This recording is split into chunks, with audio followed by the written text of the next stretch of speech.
ये कहानी सुंदरबन की है, जहाँ कालू नामक एक कौवा आम के एक पेड़ पर अपने घोंसले में रहता था।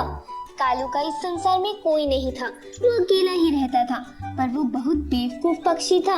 एक दिन सवेरे एक मिनी तोता अपने घोंसले में बैठे बैठे सोच रही थी, अरे मेरा ये घर तो कितना टूट गया है। अगर मैंने तुरंत मेरे घर की मरम्मत नहीं की तो आने वाली बरसात में तो मेरा घर सारा टूट ही जाएगा। पर मैं अकेले कैसे जंगल से लकड़ियाँ लाऊं, और यहाँ इतने सारे पक्षी हैं पर कोई मेरी सहायता भी नहीं करेगा। तभी मिनी तोता को काला कौवा अपने घोंसले में अकेला बैठा दिखाई देता है। तभी मीनू तोता के मन में विचार आता है, अरे वाह, मेरा तो सारा काम अब आसान हो जाएगा। ये बेवकूफ मूर्ख कौवा है ना, अब यही मेरे घर के लिए जंगल से लकड़ियाँ लाएगा। चलो अब मैं अपना खेल शुरू करती हूँ। मिनी तोता उड़ते हुए काला कौवे के पास जाती है। अरे कालू भाई, क्या कर रही हो?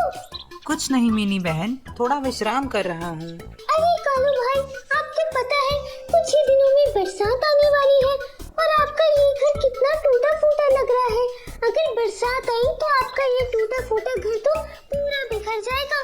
फिर आप इतनी बारिश में कैसे बिना घर के रहेंगे? अरे नहीं बहन जी, मेरा घर तो काफी मजबूत है, मुझे अपने घर की मरम्मत करने की कोई आवश्यकता नहीं है। वो तो आपको देखने में ऐसे लग रहा है, बाकी आपका घर तो बहुत ही कच्चा है। पर मुझे क्या, आपकी मर्जी, आप घर बनाओ या ना बनाओ, मेरा कार्य था आपको सही राय देना, बाकी आपकी मर्जी। अच्छा, मैं चलती हूँ।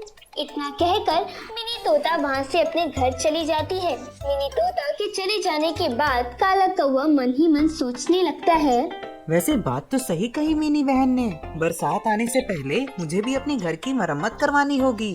चलो मैं भी आज से ही जंगल से लकड़ियाँ लाना शुरू कर देता हूँ। उसके बाद काला कौवा उड़ता हुआ जंगल की ओर लकड़ियाँ लाने चला जाता है और वो जंगल से कई सारी लकड़ियाँ लाता है। तभी मिनी तोता वहाँ आती है। अरे कालू भाई, बस इतनी सी लकड़ियाँ, ये लकड़ियाँ तो धूप में सूख कर ही राख हो जाएंगी। आपको और भी लकड़ियाँ लानी होंगी।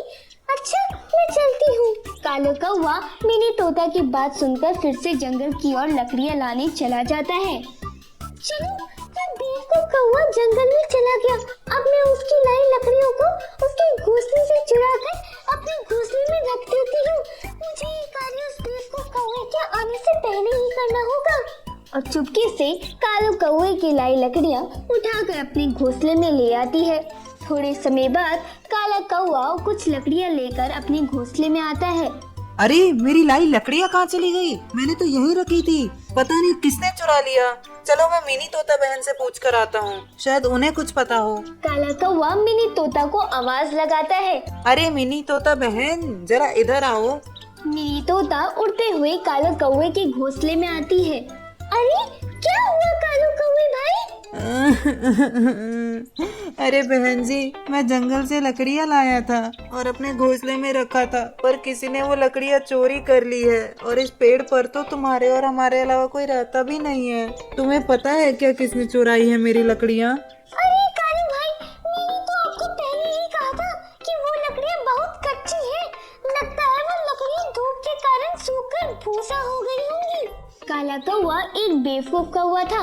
हाँ, तुम सही कहती हो मिनी बहन, ये तो मैं भूल ही गया कि लकड़ियाँ धूप में सूख गई होंगी। हाँ कालू भाई, आप लोग जंगल से मजबूत लकड़ियाँ लाइए जो मजबूत टिकाऊ हो। मैं तो दोबारा वही लकड़ियाँ लेकर आया जंगल से। चलो इसे मैं फेंक देता हूँ। अरे आप क्यों चिंता करते हो? लाइए, ये लकड़ियाँ मैं फेंक देती हूँ। आपको जंगल जाने देर हो रही होगी ना, आप जाइए, ये लकड़ियाँ मैं फेंक देती हूँ। काला कौवा उड़ता हुआ जंगल की ओर चला जाता है। बेवकूफ कौवा, अच्छा उल्लू बनाया उसे मैंने। चलो, अब इतनी लकड़ियाँ तो मुफ्त में मिल गई। चलो अब अपने घर की मरम्मत करने के लिए ये लकड़ियाँ अच्छी हैं।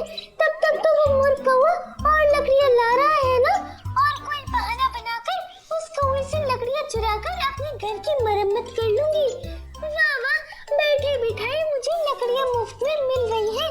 इस बेवकूफ कौवे को अच्छा कार्य पर लगा दिया मैंने, जब बिना कुछ मेहनत की मुझे लकड़ियाँ मिल रही है। मिनी तोता उड़ते हुए अपने घोंसले में चली जाती है और लकड़ियाँ लेकर अपने घर की मरम्मत करने लगती है। अरे मैं इतनी देर से घूम रहा हूँ जंगल में, पर अभी तक मजबूत लकड़ियाँ दिखाई ही नहीं दे रही। पता नहीं अब कहाँ मिलेंगी मजबूत लकड़ियाँ। आखिरकार बड़ी मेहनत और मुशक्कत के बाद उसे मजबूत लकड़ियाँ मिल ही जाती हैं। चलो अब मजबूत लकड़ियाँ तो मिल ही गई। अब इन लकड़ियों से मैं अपना मजबूत घोंसला बनाऊंगा, फिर चाहे कितनी भी बारिश आए अब मेरा घर नहीं टूटेगा। काला कौवा उड़ता हुआ अपने घोंसले में चला जाता है और वहाँ सारी लकड़ियाँ रख देता है। अरे इस कालू ने तो काफी अच्छी लकड़ियाँ लाई हैं। अब थोड़ी सी लकड़ियाँ चाहिए मुझे अपने घर को पूरी तरह से पक्का बनाने के लिए। मिनी तोता उड़ती हुई कालू कौवे के पास जाती है। अरे कालू भाई, आपने तो इस बार बहुत भारी किस्म की लकड़ियाँ लाए हो। इसकी वजन से तो आपका घोंसला ही नीचे गिर जाएगा। आप कोई हल्की लकड़ियाँ ले आओ। हाँ, अरे यार इस बार भी मैंने गलत लकड़ियाँ लेकर आ गया। अब और जंगल जाना होगा। चलो मैं जाता हूँ। मिनी बहन आप ये लकड़ियाँ फेंक देना। हाँ कालू भाई, मैं इसे फेंक दूंगी। काला कौवा वहाँ से उड़ता हुआ चला जाता है। उसके बाद मिनी तोता अपने मन ही मन सोचने लगती है, चलो इसे तो बेवकूफ बना ही दिया मैंने। अब इन लकड़ियों से मेरा पूरा घर मुकम्मल मजबूत हो जाएगा। उस मूर्ख काला कौवे को तो पता ही नहीं चला कि मैं इतनी देर से उसे बेवकूफ बना रही थी। वहीं दूसरी तरफ कालू अपने मन ही मन सोचने लगता है, अरे मैं तो मिनी बहन को ये बताना ही भूल गया कि तुम मेरे घोंसले में ही रहना मेरे आने तक। चलो अभी जाकर उन्हें बता देता हूँ। काला कौवा वापस उड़ता हुआ मिनी तोता के घोंसले के पास आता है। वो जैसे ही मिनी तोता को देखता है उसकी आंखें फटी की फटी रह जाती है। मिनी तोता उसी लकड़ियों से अपना घर मजबूत बना रही थी जो लकड़ियाँ कालू ने जंगल से लाई थी। ये क्या बहन जी, आपने मुझे बेवकूफ बनाया। मुझे खराब लकड़ियाँ कह कहकर जंगल से लाई मेरी सारी लकड़ियों से तुमने अपना घर मजबूत कर लिया। वो क्या है ना कालू भाई, मुझसे इतनी दूर जंगल जाया नहीं जाता और ऊपर से ये भारी भरकम लकड़ियाँ मुझसे उठाई नहीं जाती थी। इसलिए मैंने ये तरकीब निकाली कि आपकी लाई लकड़ियों से ही मैं अपने घोंसले को मजबूत बना लूंगी। इसका मतलब तुमने मुझे बेवकूफ बनाया, मुझसे गधे जैसी मेहनत करवाई अपना घर मजबूत करवाने के लिए। हाँ कालू भाई। अच्छा तो इसका मतलब तुम मुझे इतने समय से बेवकूफ बना रही थी। तुमने क्या मुझे मूर्ख पक्षी समझा है क्या? हाँ कालू भाई, आप तो है ही मूर्ख। आप इस जहां के सबसे बेवकूफ पक्षी हैं। और हाँ, आपका घर तो पहले से ही बहुत पक्का और मजबूत था। आपके घोंसले को कोई मरम्मत की जरूरत नहीं थी। वो तो मैंने आपसे झूठ कहा था ताकि आपके कारण मेरा घर मजबूत बन जाएगा। काला कौवा ये बात सुनकर खामोश हो जाता है। वो इतना मूर्ख बेवकूफ था, वो उसे आज पता चल ही गया था और वो उड़ते उड़ते अपने घोंसले में जाकर यही सोचता रहा कि मैं आखिर इतना बेवकूफ पक्षी कैसे हूँ, कैसे लोग मुझे इतना बेवकूफ बना देते हैं।